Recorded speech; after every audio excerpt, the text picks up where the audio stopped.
भारत में एक ऐसा दिव्य रहस्य छिपा है जहां भगवान साल भर भक्तों की आंखों से ओझल रहते हैं।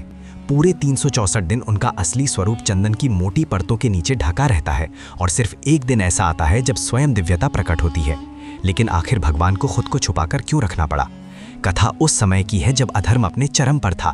जब भगवान विष्णु ने अपने सबसे उग्र रूप में अत्याचार का अंत किया तो उनका क्रोध इतना प्रचंड था कि धरती कांप उठी, आकाश चलने लगा और दिशाएं भय से सिहर उठी।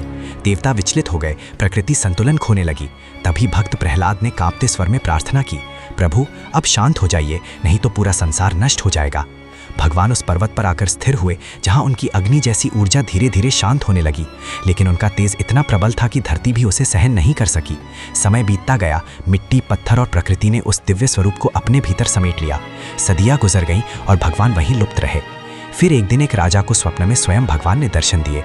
उन्होंने कहा, मैं इस पर्वत में छिपा हूँ, मुझे बाहर निकालो, लेकिन मेरी उग्र शक्ति को शांत रखने के लिए मुझे हमेशा चंदन से ढककर रखना। साल में सिर्फ एक दिन मेरा असली रूप संसार देखेगा। जब मूर्ति प्रकट हुई तो उसका तेज आज भी असहनीय था। तभी से भगवान चंदन की 7 मोटी परतों में विराजमान रहने लगे। आज भी वही परंपरा निभाई जाती है। साल में एक बार चंदन हटता है और कुछ पलों के लिए भक्त उस अद्भुत संयुक्त स्वरूप के दर्शन करते हैं। लाखों लोग सिर्फ उस एक झलक के लिए उमड़ पड़ते हैं, क्योंकि माना जाता है उस दिन भगवान स्वयं अपनी पूरी शक्ति के साथ प्रकट होते हैं। ये रहस्यमय और चमत्कारी धाम है श्री वराह लक्ष्मी नरसिम्हा स्वामी मंदिर, जो विशाखापट्टनम के पास सिंहाचलम पर्वत पर स्थित है, जहां भगवान आज भी अपनी उग्र शक्ति को नियंत्रित करके पूरे संसार की रक्षा कर रहे हैं। अगर इस दिव्य रहस्य ने आपके मन को छू लिया हो तो कमेंट में जरूर लिखो, जय नरसिंह देव।